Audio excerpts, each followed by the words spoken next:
महाराज जी मतलब अदृश्य पर विश्वास और अंधविश्वास में पड़ने के बीच की रेखा क्या है? हाँ, अंधविश्वास एक अलग चीज होती है कि जैसे हमें कुछ ज्ञान नहीं और हमने गुरु की बात पकड़ ली, कोई बुद्धि नहीं लगाई और हम निकल गए।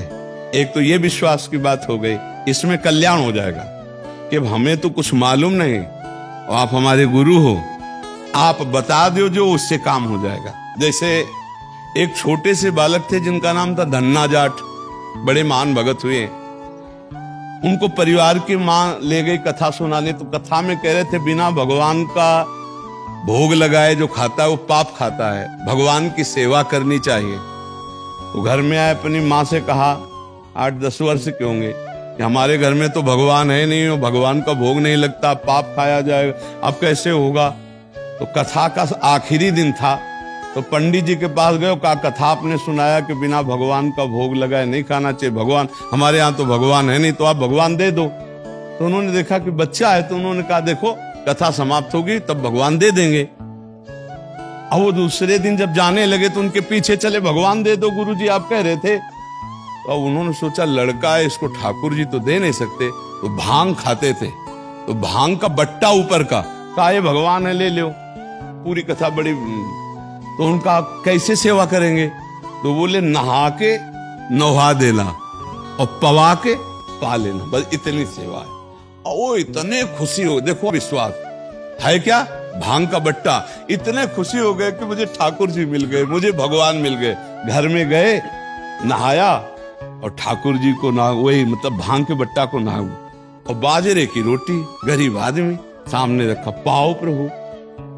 और वहां प्रभु कहाँ, एक दिन हो गया, तो उन्होंने सोचा हमारे पास कुछ है नहीं, लगता पंडित जी के पास खीर पुआ सब सामग्री थी तो ठाकुर जी पाते, वो बिल्कुल ठाकुर जी मान रहे। दूसरा दिन हुआ फिर वही बाजरा, तीसरा दिन हुआ फिर वही बाजरे की रोटी। तो वो रो रो करके ऐसे भांग का बट्टा पकड़ा और कहने लगे प्रभु हमारे पास नहीं है कि हम तुम्हें खीर पूड़ी पुआ पवा सके। और गुरु जी ने कहा बिना पवाए पाना नहीं, अगर आप नहीं पाओगे तो हम चाहे मर जाएं लेकिन नहीं पाएंगे। उसी समय श्री कृष्ण प्रकट हो गए, क्योंकि भगवान तो सर्वत्र है ना। भांग के बट्टे की जगह में श्री कृष्ण बैठे हैं, उन्हीं की अवस्था का रूप लेके, और वो और बाजरे की रोटी शुरू कर दी पाना। तो बोले देखो तुम कितने निर्दयी हो, 3 दिन से तो हमें भूख लगी है और हमारे घर में ज्यादा कुछ है नहीं, 1-2 रोटी माँ बना पाती है, गरीब आदमी, पूरी रोटी तुम नहीं पाओगे, आधी हमें दो आधी तुम पाओ। भगवान ने, और फिर जो लीला का विस्तार हुआ कि धन्ना सेठ हो गए, अपार वैभव उनके। ये है विश्वास, गुरु के वचनों पर बिल्कुल बुद्धि न चलाकर विश्वास। और एक अंधविश्वास कहते हैं पाखंड को, नहीं कि हम तुम्हारी आयु बढ़ा देंगे, हम तुम्हारा रोग नष्ट कर देंगे, हम तुम्हारा ये कर देंगे वो कर देंगे, ये सब गलत जगह है, अंधविश्वास है, इसमें फंस जाओगे, नष्ट हो जाओगे। तुम बेवकूफ बनाते हो उनको जिनको ज्ञान नहीं है। बचपन से बाबा जी मंत्र अनुष्ठान करते रहे, अवश्य में भोक्तव्यम कृतम कर्म शुभाशुभम, भीषम पितामह 6 महीना बाणों की सैया में रहे। तुम कलावा से तुम कर्म बांध दोगे, जंतुर बांध कर तुम किसी के कर्म मिटा दोगे, तो नौटंकी नाटक है कि नहीं। बोले धन चकाचक आ जाएगा, अरे इतना तुम्हें तमीज होती धन चकाचक करने की तो दूसरे के हाथ देखने की जरूरत नहीं थी, तुम्हें अपने हाथ देख के तुम करोड़पति बन जाते। ये सब इसे कहते हैं अंधविश्वास, कि इसमें मत फंसो, तुमको अपने कर्म भोगने पड़ेंगे। हाँ, एक उपाय है जो तुम्हारे कर्मों को मिटा सके, वो श्री कृष्ण है, दूसरा उपाय नहीं। मामेव ये प्रपद्यन्ते माया मेताम, तुम खुद भजन करो, श्री कृष्ण को रिझा लो, वो तुम्हें सुखी कर देंगे, वो कर देंगे सुदामा से सुदामापुरी, ये सामर्थ्य उनमें है। तो इसलिए इसको, इस अंधविश्वास को हम रोकते हैं कि ये ड्रामेबाजी में कभी कोई मत फंसो। किसी के जंतुर भरने में इतनी ताकत नहीं कि हमारे कर्मों को नष्ट कर दे।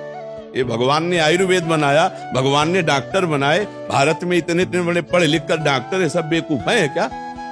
वशिष्ठ जी जैसा कोई ज्ञानी महात्मा बिरला ही होता है। राम जी को 14 वर्ष का वनवास, सिया जी का हरण, दशरथ जी का मरण, कौशल्या का वैधव्य, इसे नहीं रोक पाए। और कह रहे हैं भरत जी से, सुनो भरत भावी प्रबल, बिलख कहो मुनिनाथ, हानि लाभ जीवन मरण जस अपजस विधिहान। हमारे भारतवासी ऐसे अंधविश्वासी हैं, इसमें लगे। इस बात को हम अंधविश्वास का खंडन करते हैं। अंधविश्वास को अगर मानो तो गुरु के वचन मान लो। बोले राधा जपो, कृष्ण जपो। अब बुद्धि लगाने की जरूरत नहीं, जप के देखो तुम्हारा मंगल हो जाएगा। कृष्ण नाम तुम्हारा मंगल कर देगा, राधा नाम तुम्हारा मंगल कर देगा, राम नाम तुम्हारा मंगल कर। ये जंतु रंतु ये मंगल नहीं करने वाले हैं। बस पक्का कह रहे हैं, महीना 2 महीना 4 महीना कोई मंत्र जपता होगा तो सिद्धियां अपनी बताता होगा। यहाँ बचपन से मंत्र ही जप रहे हैं। हमारे ब्रज में एक से एक सिद्ध हुए। बताओ कौन जंतुर बांधने वाला हुआ? एक से एक सिद्ध हुए, एक से एक सिद्ध हुए कि जिनके पीछे भगवान डोलते हैं, लेकिन अगर 2 थप्पड़ मार दिए तो बोले कुछ नहीं, ऐसे ही सह के रह गए। पंडित रामकृष्ण बाबा, पंडित गया प्रसाद जी, एक से एक सिद्ध महापुरुष हमारे ब्रज में हुए। अभी अभी थे पूज्य श्री चंद्रशेखर बाबा, रात दिन भजन में लगने, ऐसे ही रहे ना। ये है सिद्धि, जिनके साथ श्री कृष्ण खेल रहे, जो चिल्ला चिल्ला कर श्री कृष्ण के प्रेम में रो रहे, वो ऐसे ऐसे ये है सिद्ध महापुरुष। ऐसे तस्मा शास्त्रम प्रमाणमते कार्याकार्यो व्यवस्थित हो। शास्त्र के अनुसार चलो, सबको भगवान नाम जप में लगाओ, सबको धर्म कर्म में लगाओ।